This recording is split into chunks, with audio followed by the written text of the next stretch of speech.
I've been waiting to do this episode for a while because the subject of the episode is really interesting and fascinating and emerging as one of the major topics for e-commerce growth. It's all about customer retention. I've discussed with one of the industry leaders in customer experience and retention, Eli Weiss, a VP Retention Advocacy at Yotpo. Eli is building the future of customer retention at Yotpo, and we've discussed the strategies and the future trend in this field. Eli emphasizes the need for brands to understand the holistic customer journey and utilize data to communicate with customers effectively. Eli shares insight on implementing retention strategies, such as focusing on customer behavior and personalized messaging.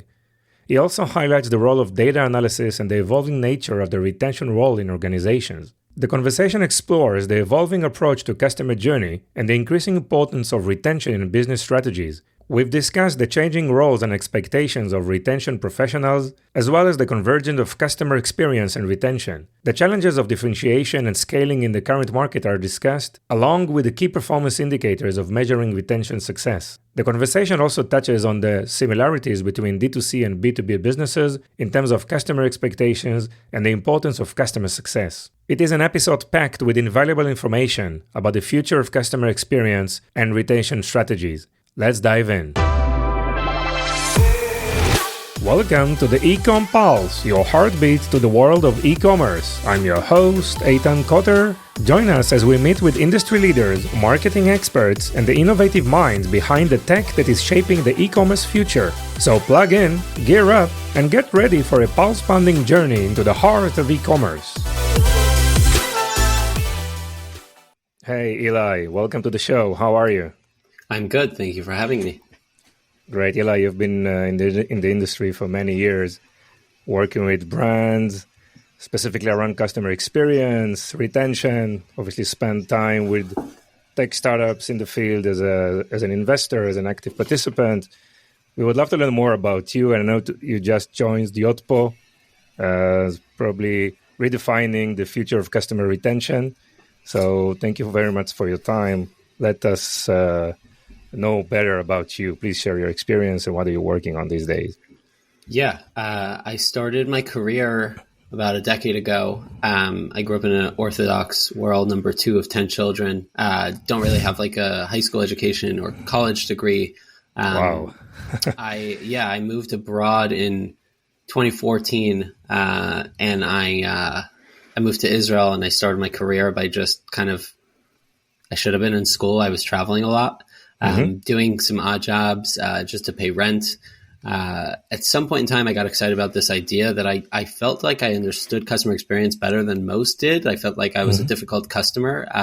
And it felt like I was almost, frustrated that brands didn't tell me what I wanted to hear. Like it felt so easy to just empathize and show that you gave a shit, but instead it was just like canned responses over and over and over. We regret XYZ. It sounded like a machine. It was interesting to me that Zappos was like their whole spiel was great customer experience. Yeah. I started again, like I had no education, no clue what I wanted to do.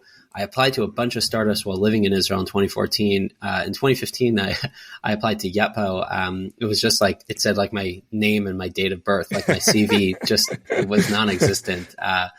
And I basically told myself that I'd give myself a year to figure out if I can get a job. If I can get a job, if I can break into it, then I'll kind of skip college. I did my GED in my early 20s, probably 2014. I did my GED, which is like the high school diploma equivalent. And I started applying for jobs. I applied for a bunch of startups, and one of them eventually gave me a shot. It was a luggage company based in Airport City. I jumped in as like number 17. At some point in time, that was just me and the CEO. Like this company grew and shrunk and grew and shrunk, and they raised a bunch of money. And it was a Kickstarter brand. We had customers in 64 countries, and it was an interesting experience. It was like my real life MBA. So I spent almost 4 years there, just kind of building out everything from ops to logistics to the email marketing on MailChimp back then, running the store on WooCommerce and WordPress. And it was just kind of the early fun days. I was there for a while, started a startup while I was there on the side that kind of bootstrapped to not a very large size and ended up failing. Moved back to the States in 2018. Again, kind of jumped into generalist roles. Turns out nobody wanted to hire a generalist, so I figured I would niche down into customer experience, customer retention. my first role was at a company called Simulate, which back then was called Nugs. It was like a vegan chicken startup that raised a lot of money. And then got pulled into Olipop very early, which ended up being a massive, massive opportunity for me, leading their customer experience. So that went from, a couple of hundred stores when I joined to by the time I left, it was like 15, now probably 25,000 stores and a massive e-com operation. We built subscription from 0 to 50% of the business. And it was a total blast. One of the first hires on e-com. Got poached by Jones Road in 2020, beginning of 2022. Again, kind of saw business go from 0 to 100 million in revenue. It bootstrapped, so very, very, very different. Had a quarter life crisis and said I wanted to throw everything in the garbage and start with something different. And that's kind of the story of me joining the SaaS side, coming from the consumer side. Yes. In the last 4 months, you are with Yotpo. That's also a nice story. I mean, what excites you about Yotpo? Yeah. In the last couple of years, I've done quite a few podcasts where people ask me, like, what's the $1 billion idea? Like, what's the big missing piece in retention? And for me, it was always the lack of a true understanding of what a holistic customer journey looks like. Like we have so many data points, yet we continue to spray and pray. And we can talk about this for hours. A lot of it has to do with the fact that retention KPIs and growth KPIs and CX KPIs kind of all don't fully align because there's no full story across the business. That's a separate conversation. But I think what I learned is that we have all these data points, yet we don't utilize them at all to communicate with the customer throughout their journey. And I remember getting asked this question, what the $1 billion idea is. And I always said, like, we have all these data points. Can we have them live in one place so we know exactly the right message with the right offer at the right time to the customer?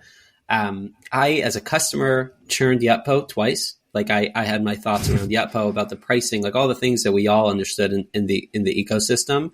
And I had a conversation basically realizing I wanted to leave customer experience and retention at Jones Road. And I had a conversation with a couple of CEOs that I respect in the space. One of them was Tomer from Yotpo. And I shared my vision around retention. And he said, this is the craziest thing. It's exactly what we're building here. I had no intention of joining SaaS, and the pitch from Tomer was like, we understood that I'm an entrepreneur without the risk tolerance. This is an opportunity to get a great job, but also have the ability to build this future of retention. And he said, I signed a contract without any clear roles and responsibilities. And he said, take the first 6 weeks and just sit with every team in the company and try to better understand where you can be helpful. And that's kind of the beginning of the end of this. It's been a couple of months here.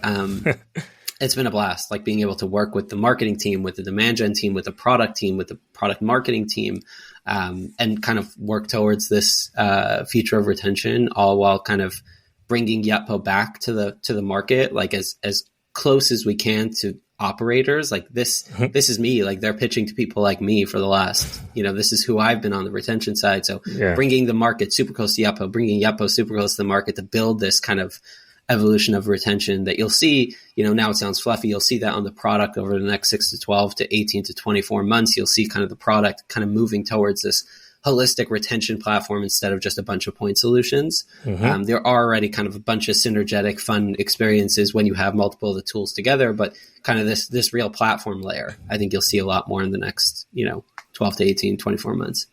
Interesting. So the idea is like building probably like a flywheel or an ecosphere of solutions, right? Product reviews, loyalty, SMS, like a consolidating to some kind of more of a holistic solution offering. Yeah, I think consolidation is a buzzy word. I think what a lot of people get excited about is kind of like a cheaper price or a better, one login. With this, it's more so better understanding, like when you have every communication of the customer journey, what can you learn, A, on the learning side, like what can you learn super quickly of like what works, what doesn't work? B, how can you kind of leverage this full flywheel, like you said, to build a retention plan that hits the customer with the right message at the right time? What it might look like is, subscriptions today are, either brands sling a subscription to everyone on order number one, you default to subscription, or you kind of make it super, super difficult to leave subscriptions, which is something you see over and over and over of like, maybe I should not let people cancel, or like New York Times, like maybe they should have to call in to cancel. The future is making sure you're pitching the subscription to the right customer, meaning some people are not subscribers. They jump in for the discount. It's fun. We should stop pitching it to them. So the future is understanding what the right offer for the right customer is, and then what the right way to get to them is. Is it SMS? Like, are we just sending, and that's the campaign we just launched on the Frown campaign, was this idea of like, you're probably just, at some point you're hitting the right message to the right customer, but you've probably sent hundreds of thousands of messages to get there, versus what if we told you, based on what we've seen in the past, like behavior wise, based on what they've purchased in the past, based on their browsing, whatever, like all the information we have on the CDP, like what can we tell you about?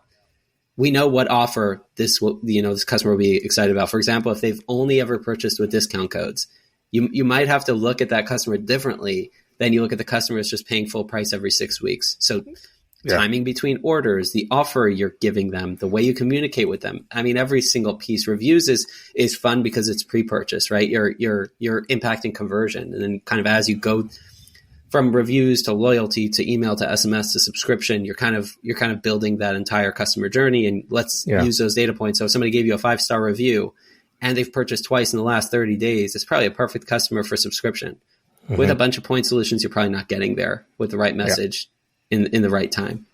So probably like working on increasing the granularity of segmentation and obviously personalization, like zooming in more and more and more to all these different, use cases that can be probably unlimited in number, right? And if you ask any marketer, like if you ask a marketer, if you had the opportunity to reach out to the right customer with the right message at the right time, everyone would say like, duh, like obviously that's the holy grail. But technology hasn't quite gotten there. So if you have an opportunity to choose like a best in class solution versus a solution that is 90% there, but gives you the opportunity to send the right message to get the right customer, A, you're probably saving a lot of headache for your customers.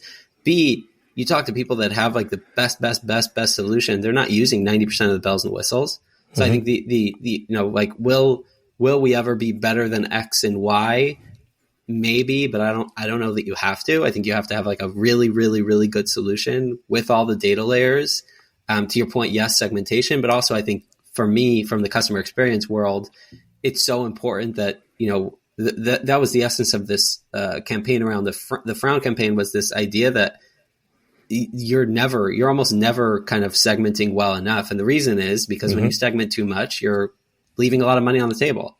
But what if you have the data to segment just enough? I think that's the fun place that I'm excited about, both, and that kind of CX and retention, like those are my two worlds. And it's been complex to find those, to find the convergence other than two fun jobs at a company. For me, this was the convergence, is like building a retention platform that has customer experience in mind when you do it to get the right message to the right customers. Kind of feels like on the outside, he's like, Eli went to Yotpo. Is he crazy? On the inside, in my heart, it kind of all makes sense because it's a circular journey. It's just a continuous fight, try to find this sweet spot, right? Between, too much segmentation and, leaving money on the table, and obviously, putting the right messaging campaign for a certain audience that makes sense. Correct. But let's do a short pause and probably let's go back to the basic, because, you mentioned customer experience, you mentioned, obviously retention. Let's try to define these things. What's retention for you, in 2024, looking forward? Yeah. I mean, at a very high level, retention is keeping more revenue from your existing customers. So you don't have to acquire new customers every single time. So increasing the lifetime value of your customers. So getting a customer from spending $10 with you one time to spending $100 over 6 orders. So that's at a very high level what retention is. I think if you think one more step around retention for me is making sure every part of the customer journey was what we promised. I think something that I speak about a lot is that there's so much focus on surprise and delight and going above and beyond, but most brands don't have to do that. Just look at what you're promising and try to get there as a phase one. So what that might look like is you're promising faster delivery than you can handle. You're promising that your product solves every problem that ever existed, when in reality it's just a better toothbrush, right? This isn't solving any, this is just a better shoe polish, right? So I think it's like retention, what it looks like practically is good product, meeting expectations across the board. That's kind of the practical side of the high level retention. Interesting. So it's not just financially, right? I mean, trying to, upsell or like land and expand as much as you can from existing customers. We know, I think I saw the latest data that it's like 12 times more expensive to get a new client than to bring another dollar from your existing customers, right? So definitely there's a lot of attention that needs to be done with existing customers, but there's also some also valuable, let's say, objective targets like customer loyalty, right? Word of mouth, brand equity. What are your thoughts on all this? I would say agile or less, quantitative aspects of the equation. Yeah, I think the kind of X factor here is that when you build an experience that resonates with people, the untrackable, right? The word of mouth, it's like you can have a loyalty program and you can set up a referral program. People that don't play with those games won't play with those games. Like if somebody has a very high net worth or is super busy, they're not going to refer their friends to save $10. They might not even join loyalty because they don't have any interest. Okay. And the untrackable kind of like, that's always been complex for retention marketers that live in spreadsheets, right? There's the live in spreadsheets. Then there's the kind of too fluffy. I've spent a big part of my career way too far to the too fluffy. And I'm a recovering fluffy, right? Like Recovery phase. Yeah. I had to get more integrated with data, but I think realistically, yes, aside from the value in kind of landing and expanding, there's a lot of value in creating brand advocacy, brand advocates, which I think sometimes is trackable by NPS, sometimes is trackable by CSAT. There are kind of proxy scores, but I think in general, yes, the additional context is this all really relies on the fact that you need to be acquiring the right customer. Meaning if I sold a customer this idea that this toothbrush will save your life, it's going to be very complex to land and expand expand on the retention side. Growth will have an easy time landing by overpromising. Retention will have an impossible time upselling and cross-selling when this person shouldn't have ever purchased this. So I think that's a complex kind of relationship between the KPIs and the growth side, which is land a customer at the best marketing efficiency ratio, right? Like bring down the CAC, increase X, Y, and Z, like all those data points don't really lend help to the retention team who just all their ammo is discounts, emails, SMS, sometimes excluding the discount. It's impossible to bring back customers that should have never been here. So I think that's the interesting piece. Interesting. And what I'm hearing also is that once you have like a solid retention strategy, it also has an influence on the landing efforts, right? Bringing in new customers, like the right customers that they can then be also effective on the retention phase.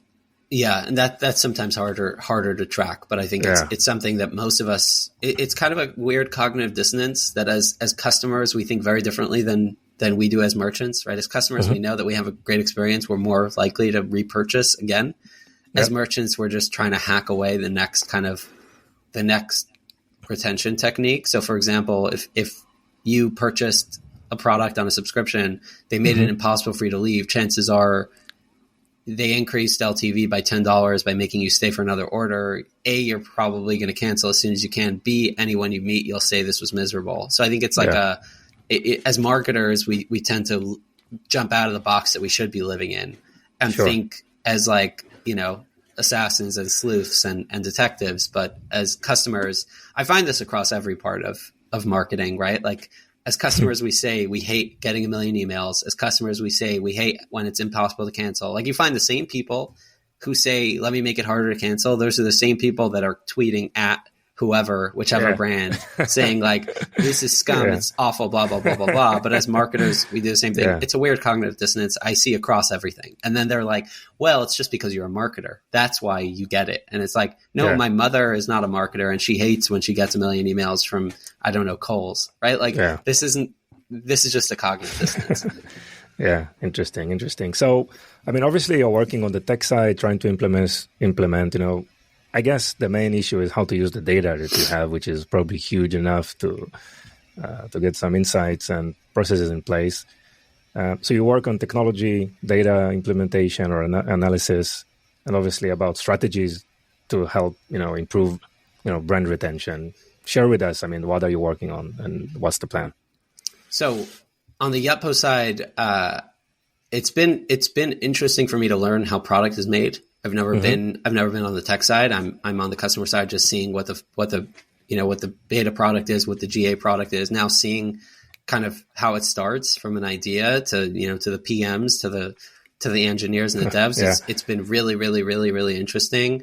Mm-hmm. I've had like a challenge throughout my career that I get bored really quickly when I just do the same thing over and over and over. So this is a whole new universe for me, which has been fun. I think it's important for me to realize what my strong suits are and what I'm probably less great at. Data has never been like, I can't live in a spreadsheet. It's just something that I suck at.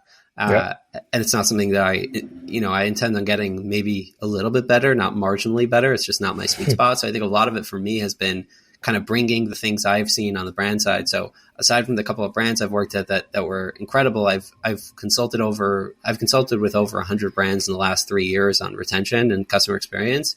So I have a lot of data points, both qualitatively and quantitatively, what great retention is, what people struggle with, what people don't struggle with, how people like to solve problems. So I try to bring a lot of that to the product team. And I'm currently living in the kind of PMM, product marketing sphere. So I sit very closely between product and customer. And I try to kind of pull my learnings from my side of the world and pass it along so we can integrate within product. So there are certain things that I'll see that are being developed and I'll say, this to me does nothing. Like this means nothing to me. This isn't helpful for me as a retention marketer. Obviously understanding that I'm not the only retention marketer in the world, but I have an okay data set as to like what people in my universe are curious and excited about. And then I spend a lot of time, kind of across the org, both on marketing and on sales and on customer success to kind of bring all the things I hated and loved from the brand side. Like, hey, when you do this in the sales cycle, this isn't fun. People don't enjoy it. Right. So I think it's like trying to bring whatever I can. But it's been high level. So it's on the product side, it's been, more overall strategy than nitty gritty kind of. Yes. Here's how to code X, Y, and Z. And from the brand perspective, I mean, if you put the head now of the brand side, I mean, what do you see working in terms of retention and what should companies pay attention to? And probably you can differentiate between, small companies, small brands to big brands. I guess it's probably there is nuances there as well. Yeah, I think something I've seen work in general is thinking more strategically around what your customer should purchase next. So I think most brands just say like, I just need to get another purchase versus better understanding like what that second purchase might be. So I've learned that it's really, really hard to change customer behavior versus accelerating existing behavior.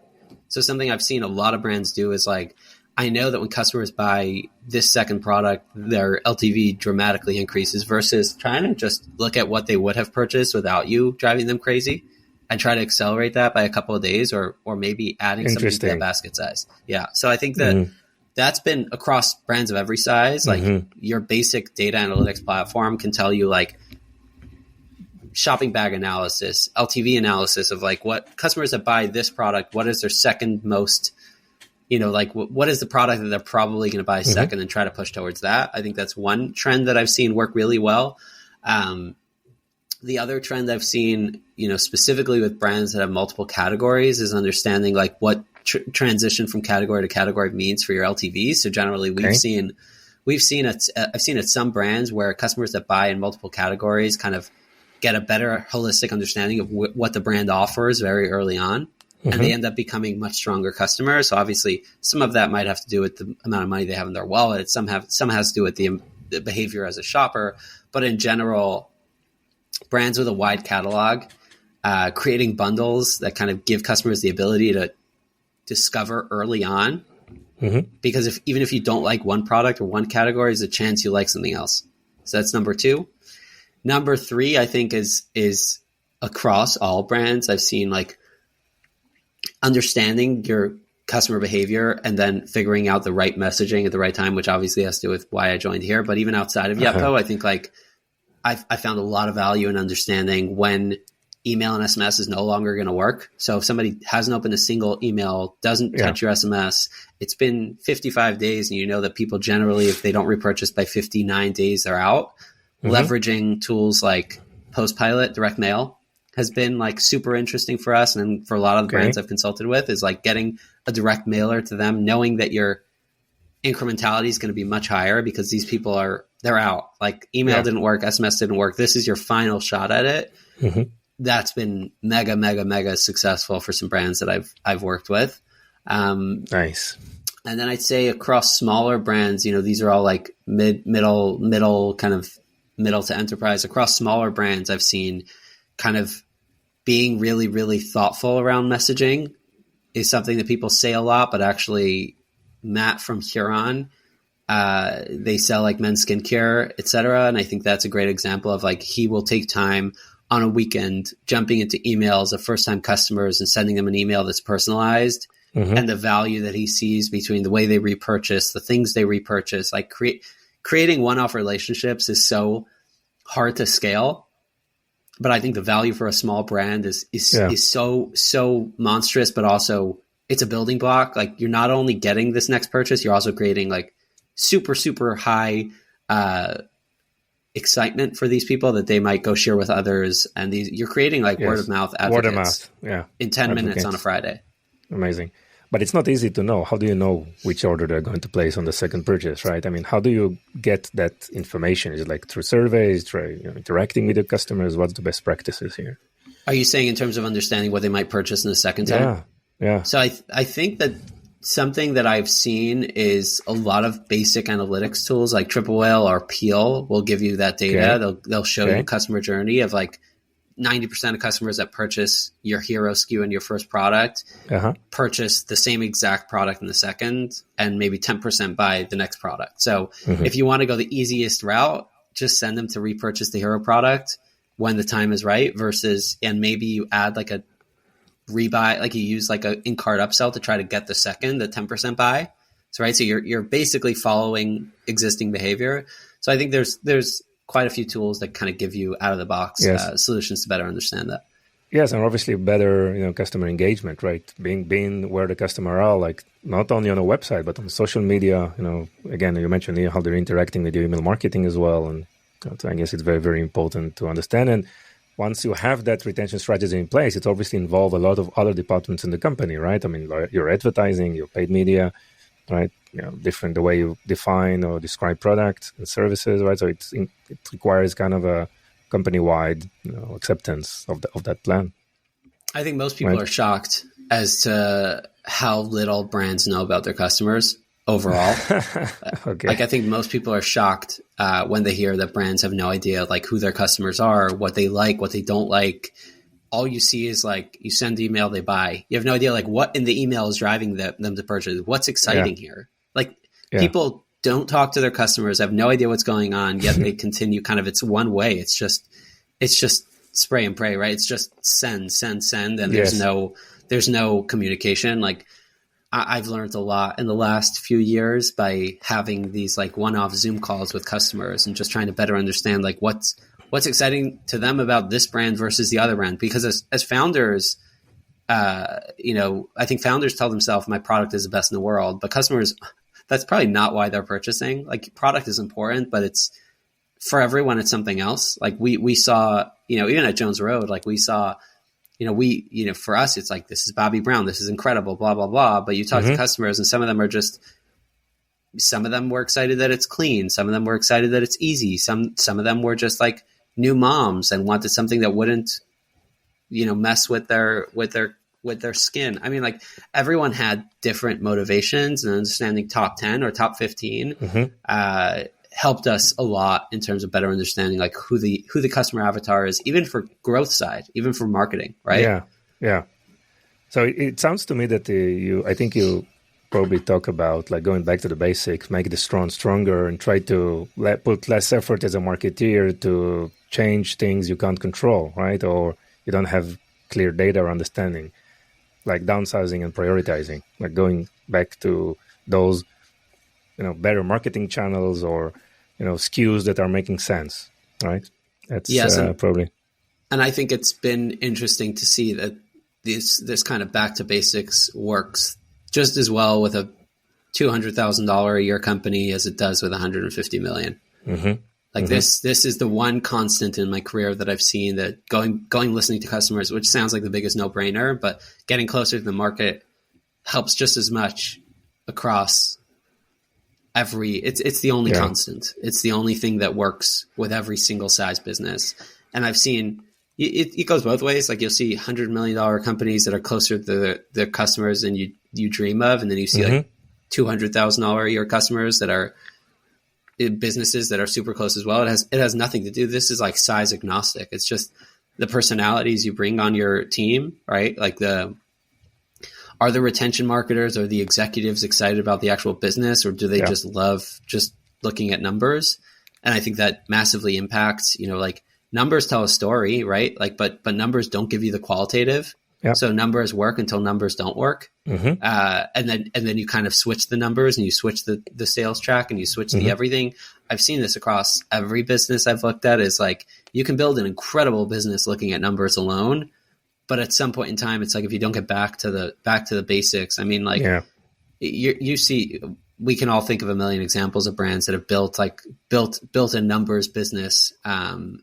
And some of them have just been like shit out of luck, right? Like Peloton is a great example of built an incredible business, COVID headwinds, et cetera. But like theoretically, you should have believed that if it's a great product and a great machine, like I know plenty of people that still don't go outside much with COVID out of the way, and Peloton's still struggling as a business. So I think it's like, that's one example, but I think it's interesting to see that spreadsheet businesses work.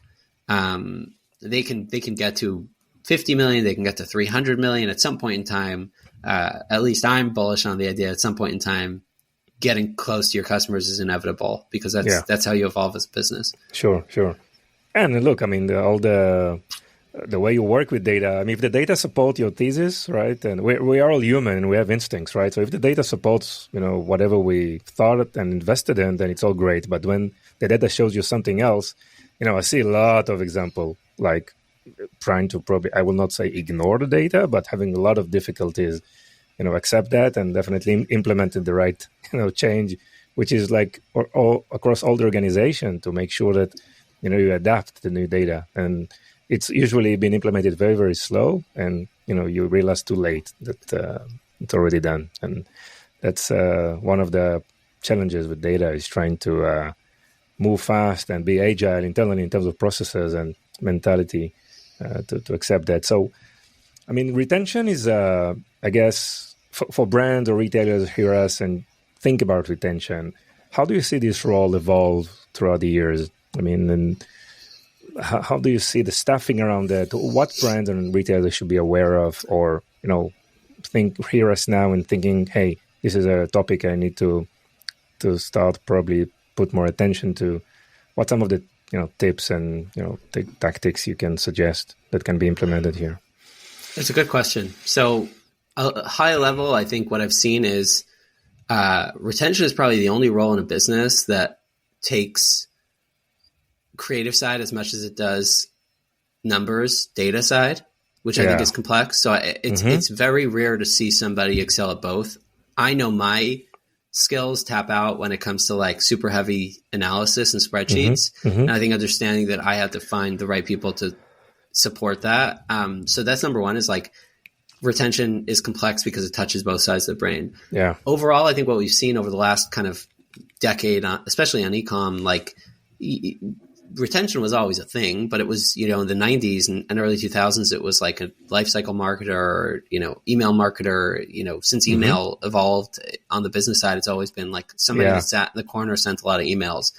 I think as, email marketing, et cetera, turned into, like CRM lifecycle, which is more kind of holistic, right? It was, okay, as SMS became a thing, you started thinking this is you're managing this, you're a CRM manager, you're managing our quote unquote book of business for customers.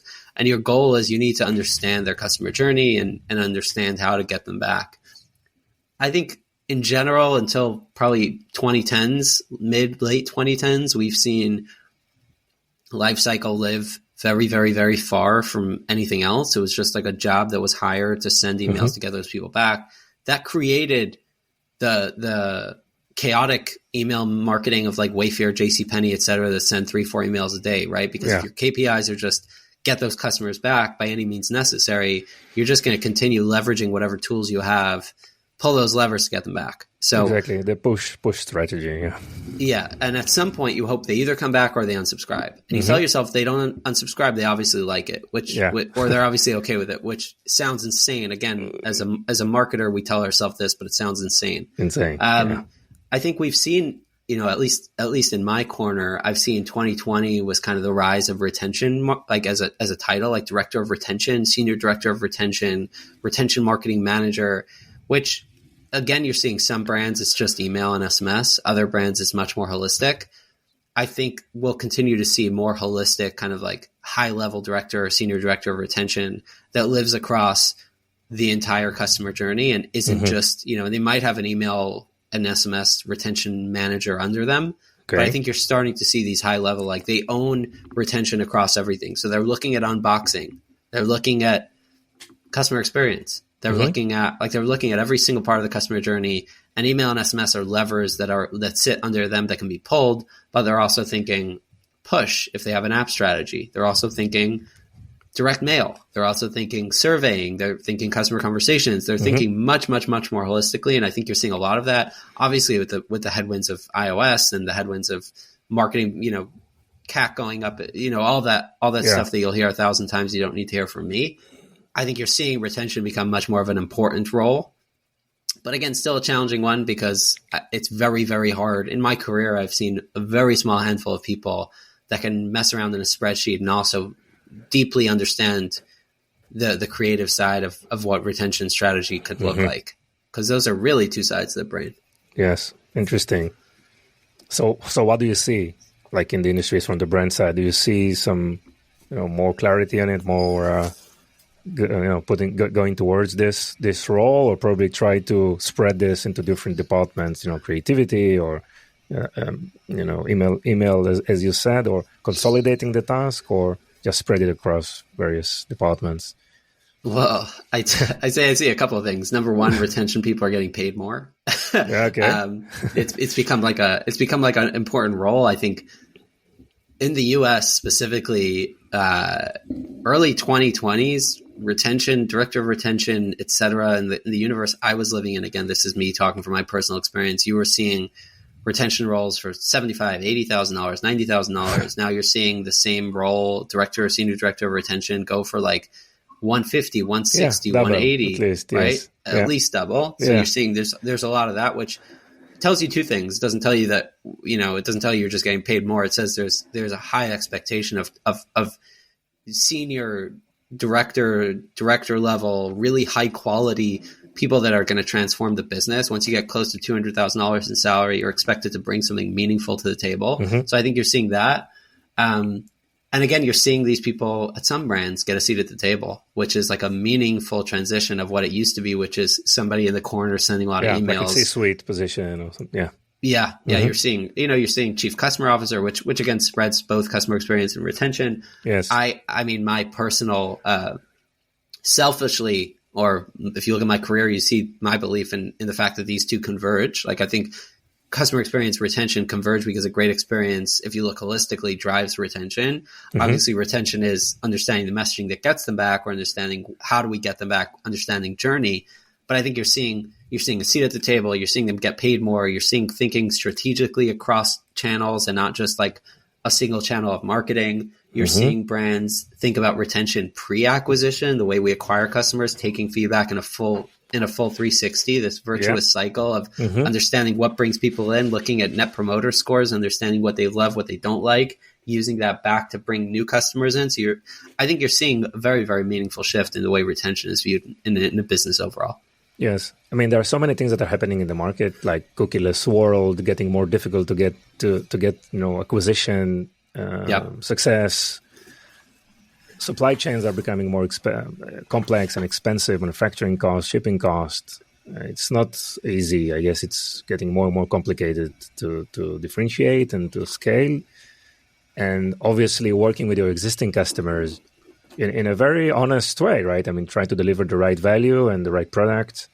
As we said, it's not just, let's try to upsell and land and expand and get more dollars, but think about brand loyalty, word of mouth, and some other, those invaluable objective targets that are super, super important. So I guess it is becoming a very, very critical part of any brand strategy, and definitely should be something that needs to be positioned in the forefront of anyone for 2024 and thereafter. So for sure.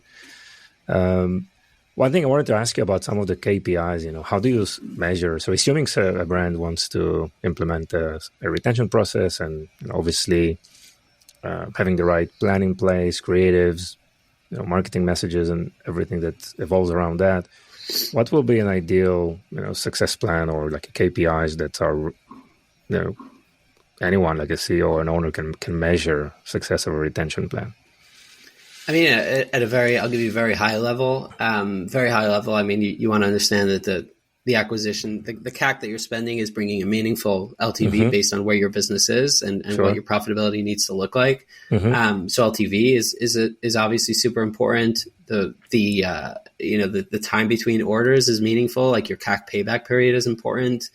And then I think everything else kind of lives in that universe, right? Like increasing AOV to increase, to get your margins better. Like obviously contribution margin is the important thing. Like if I'm spending X dollars, how many dollars am I getting back? And what does my profitability look like? I think obviously in SaaS, it's NRR. It's not just, right? It's like because it's net recurring revenue, not just your kind of basic LTV. Sure. But I think at a very high level, it's that, but almost every business has to think of this differently, meaning like I think a lot of businesses look for a percentage of revenue from existing customers, but that really depends on like how aggressive your acquisition side of the business is, right? Because if you're spending a crazy amount of money on acquisition, it's not great to have 80% of your revenue coming from existing customers. That means that your acquisition isn't working. So I think that's like a bit of a fuzzy metric, but I think overall it's like increasing LTV, like increasing revenue from existing customers, probably a little bit of a difference in between businesses depending on where they are, right? Like a mattress company is going to look different than a toothpaste company. It's like depends on consumption, et cetera. Yeah.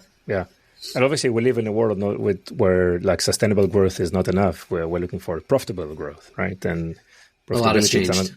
A lot has changed, right? So yeah, definitely it's something that needs to be taken into consideration. Great, Eli. I will say the last thing I'll say is if you look at what success looked like 5, 6, 7, 8 years ago, you look at like the D2C 1.0 darlings, like the Warby Parkers of the world, the Allbirds, the Caspers, like these were the monster 1.0 D2C brands. And none of those are faring well today in the public market or the way they IPO'd, and some of them went back private. Some of them are struggling tremendously. So I think you're right. It's not just sustainable, it's profitable growth. But I think we're also learning that not every business needs to be venture backed, right? Like not every business needs to raise a couple $100 million to sell mattresses. So I think a lot has changed. I think some people are asking, why was it ever that way? But I think 2.0, 3.0 is very, very, very different than, I think 2.0 is even looking at kind of the way Nike has evolved to e-com, right? Like Nike thought about e-commerce differently. They thought about omni-channel. They built slowly. They built strategically. And I think Figs is a great example of like profitability was always the goal. They became profitable super early on. And now they're doing okay in the public market. So I think public market's telling us that the evolution of D2C is going to continue to be interesting. Yes, interesting. And about D2C, any special consideration for B2B company? Like any for retention? Like D2C versus B2B? Yeah. I think the biggest learning I have is how similar they are, right? Like customers are customers. They're all expecting one thing. Like B2B SaaS, I think the biggest churn risk is somebody getting sold on something that doesn't exist. And right when they fly by implementation and their CSM gets on the phone, they say, wait, but they told me you have X, Y, and Z. That's the big churn risk, right? So I think it's like not staying near your customers, not understanding the real value you're bringing, not checking in a meaningful way that's not upselling, right? Like these are basically the same premises you find in D2C. The only difference is the contract value is higher, but theoretically, early in my career, I saw CSM I saw CS on B2B as what D2C should have been.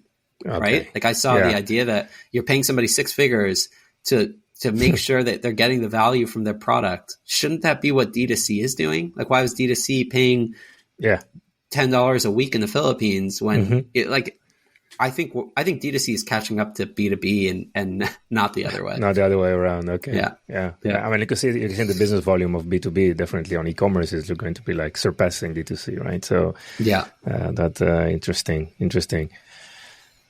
Wow. Eli, thank you so much. Anything you want to add? No, I think that's it. I mean, I'm still early. I'm still learning. I'm still evolving. I think I've learned a lot about D2C in the last couple of years, continuing to learn about e-com and B2B. Now I'm kind of bringing those two worlds together. So just follow my journey if you're interested. Sure. Where people can find you, Eli? It's Eli Weiss, ELIWEISS on LinkedIn. There's an extra S if you follow me on Twitter. It's ELIWEISS. Okay. And then Eli Weiss with an extra S.com for my newsletter that I've been writing weekly for a while. That's been a lot of fun. And that's that. Thank you so much. Interesting. Thank you so much for your time. It's been really, really interesting. And I wish you all the best and good luck in your new role. Thank you, Eitan. Thank you.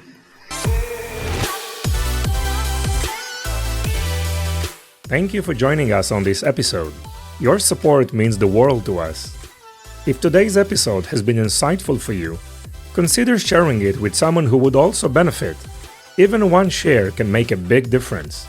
Looking to elevate your e-commerce game?